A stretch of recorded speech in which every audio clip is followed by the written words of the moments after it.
हे दोस्तों, Robert Kiyosaki की book rich dad poor dad के फिनोमिनल सक्सेस के बाद उन्होंने इसकी सक्सेसर बुक बनाई, उसकी नेक्स्ट बुक बनाई जिसका नाम है the rich dad cash flow quadrant. Robert Kiyosaki मानते हैं कि ये एक फाइनेंशियल फ्रीडम के लिए एक बहुत अच्छा गाइड साबित हो सकता है। अपने इस बुक में रॉबर्ट ने 4 क्वाड्रेंट बताए हैं: E employ, S self employed, B business owner and I for investor. आइए अब इनको डिटेल्स में देखते हैं। एम्प्लॉय क्वाड्रेंट, इस क्वाड्रेंट के लोग अक्सर आपको ये बोलते हुए देखेंगे कि इनको एक अच्छा जॉब चाहिए, अच्छी सैलरी चाहिए विद गुड अलाउंसेस, और ये अपने डिसीजंस अपने इमोशंस और फियर के बेसिस पे करते हैं।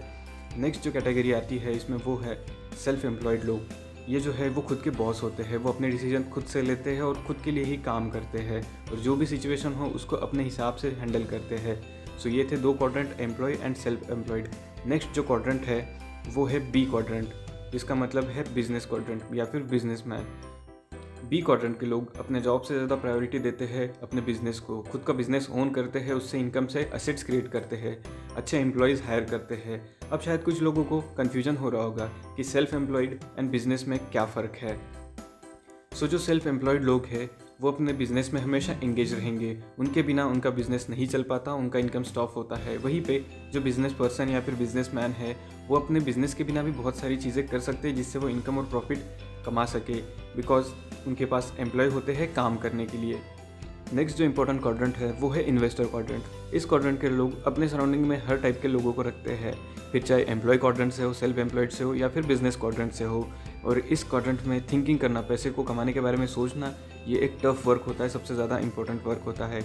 और ये लोग make their money work for them, इनका पैसा इनके लिए काम करता है। बट स्टिल हम में से मैक्सिमम लोग जॉब सिक्योरिटी को प्रायोरिटी देते हैं ओवर फाइनेंशियल फ्रीडम। रॉबर्ट के जो असली पिता थे, एजुकेटेड थे, वो उनको बोलते थे पढ़ो, मेहनत करो ताकि तुम्हें अच्छी जॉब लगे और तुम सेटल हो जाओ, जो कि उन्हें क्वाड्रेंट का लेफ्ट साइड सजेस्ट कर रहे थे, एम्प्लॉय और सेल्फ एम्प्लॉय का। वहीं पे रॉबर्ट के जो दूसरे पिता थे जो कि अनएजुकेटेड थे, वो उनको बोलते थे पढ़ो, मेहनत करो ताकि तुम अपनी कंपनी इस्टेब्लिश करो और उसमें एम्प्लॉय हायर करो, जो कि उनको क्वाड्रेंट की राइट साइड सजेस्ट कर रहे थे, जो कि बिजनेस और इन्वेस्टर की थी। बट स्टिल क्यों मैक्सिमम लोग जॉब सिक्योरिटी को एक प्रायोरिटी देते हैं और फाइनेंशियल फ्रीडम? क्योंकि स्कूल और घर में हमारी मेंटल कंडीशनिंग वैसे की जाती है कि तुमको पढ़ना है, मेहनत करना है ताकि तुम्हें अच्छा जॉब मिले, ना कि पैसे कमाने के अलग अलग वेज या फिर इनकम जनरेट करने के अलग अलग वेज हमें बताए जाते हैं। बट ऑथर के हिसाब से ये गलत है, जिसके पीछे वो रीज़न देते हैं, जस्टिफिकेशन देते हैं कैश फ्लो का। एक एम्प्लॉय, एक सैलरी पर्सन मंथ एंड तक वेट करता है उसकी सैलरी आने का, उसके बाद उसका पैसा उसके एक्सपेंसेस बिल्स पे करने में जाता है, उसकी लाइबिलिटीज़ में जाता है। अपने इनकम से वो कोई एसेट जनरेट नहीं कर पाता है। हम में से कई सारे लोग एक बाइक या फिर एक कार लेने की सोचते हैं, जिसके चलते वो बैंक से लोन उठाते हैं और वो उनकी लायबिलिटी बन जाती है आने वाले पीरियड में। उसकी इंस्टॉलमेंट देते देते उनकी सैलरी पूरी तरह से एग्जॉस्ट हो जाती है।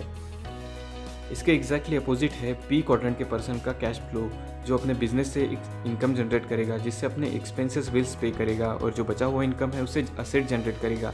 अगेन ये असेट उसको एक पैसिव इनकम कमा के देंगे और उसके लिए अगेन ये विन विन सिचुएशन होगी। अब आप बोलोगे पैसिव इनकम का क्या मतलब है?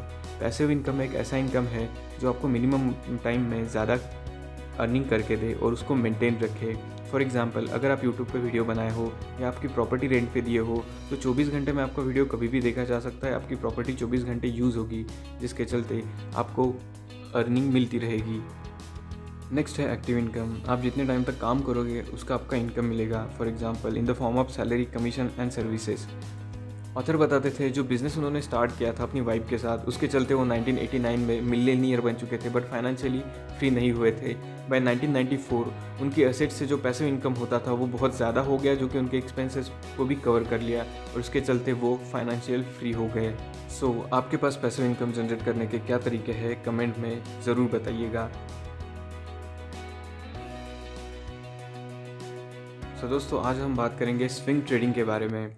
इसमें ट्रेडर्स एक शॉर्ट टर्म डिलीवरी कॉलिंग पे काम करते हैं, जिसमें डिलीवरी में शेयर्स को बाय करते हैं एक शॉर्ट टर्म डेज के लिए, 5 to 10 डेज या फिर हफ्ते भर के लिए, ऑन सिलेक्टिव स्टॉक्स, जिनके बारे में उनका सपोर्ट, रेजिस्टेंस, उनका टेक्निकल और फंडामेंटल एनालिसिस दोनों के बारे में जानकारी ली जाती है।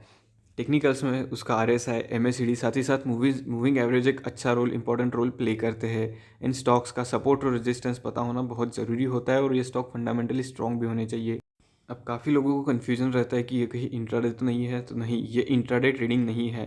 इसमें आपको पोजीशन को ओवरनाइट के लिए होल्ड करना ही पड़ता है। डेली टाइम फ्रेम के चार्ट पे आ चुके हैं। यहाँ पे मैंने मूविंग एवरेज की कंसेप्ट यूज़ की है। यहाँ पे स्टडीज़ में जाके आप मूविंग एवरेज सर्च करोगे तो आपको मिल जाएगा। सो मेरे हिसाब से विप्रो जो फॉलो करता है 5 डेज़ का मूविंग एवरेज एक परफेक्टली फॉलो करता है। यहाँ पे आप देख सकते हैं स्टॉक ने लगभग 375 के लेवल पे एक सपोर्ट लिया है और इस सपोर्ट के बाद कंसोलिडेट करने के बाद यहाँ पे जब मूविंग एवरेज ने उसको एक बाय सिग्नल दिया है, उसके बाद उसमें एक अच्छी रैली बनी है। लगभग 378 से लेकर 450 तक इसमें रैली कंटिन्यू रही है। उसके बाद फिर स्टॉक ने कुछ देर तक चोलामंडलम फाइनेंस का डे टाइम फ्रेम का चार्ट है और यहाँ पे मैंने जो मूविंग एवरेज यूज़ किया है वो 3 डेज़ का है। मेरे ऑब्जर्वेशन के हिसाब से 3 डेज़ का मूविंग एवरेज चोलामंडलम फाइनेंस एक अच्छे से फॉलो कर लेता है। सो यहाँ पे हम देख रहे हैं वीडियो में अराउंड 525 के यहाँ पे इसने एक सपोर्ट हर बार लिया है। सो इस सपोर्ट के बाद जैसे ही इसमें एक मूविंग एवरेज ने इसको बाय सिग्नल दिया है यहाँ पे, उसके बाद इसमें एक अप ट्रेंड देखने को मिला है। लगभग 531 से लेके 550 तक इसने एक अच्छा मूवमेंट अपर साइड तक दिया है। अगेन स्टॉक ने यहाँ पे एक सपोर्ट लिया है और जैसे ही उसके मूविंग एवरेज ने फिर इसको बाय सिग्नल दिया है, उसके बाद फिर 531 या 535 से लेके एक 550 तक इसमें बुलिश रैली देखने को मिली है। सो इस तरीके से सपोर्ट और रेजिस्टेंस की कंसेप्ट को समझ के कि आप एक स्विंग ट्रेडिंग को सक्सेसफुली रीजनेबल प्रॉफिट बना सकते हैं। सपोर्ट जो कि एक बहुत इंपॉर्टेंट है और रेजिस्टेंस, सो इस कंसेप्ट का यूज़ करके आप स्विंग ट्रेडिंग में भी एक अच्छा प्रॉफिट कमा सकते हैं। दोस्तों स्विंग ट्रेडिंग में सबसे ज़्यादा इंपॉर्टेंट है स्टॉक सिलेक्शन। ऐसी स्टॉक सिलेक्ट कीजिए जो रेप्यूटेड कंपनीज़ के हैं, जैसे कि मैं सजेस्ट करता हूँ विप्रो जो कि आईटी सेक्टर की 4th लार्जेस्ट कंपनी है, और चोलामंडलम फाइनेंस जिनकी प्राइस शायद आपको ज़्यादा लगे लेकिन ये रिस्क कम कर देता है और अपनी लेवल्स को बहुत अच्छे से फॉलो भी करता है। दोस्तों कमेंट करके ज़रूर बताइए कैश फ्लो क्वाड्रेंट के लेसन्स आपको कैसे लगे। वीडियो अच्छा लगा हो तो लाइक कीजिए, चैनल को सब्सक्राइब कीजिए, and finally thanks for watching the video.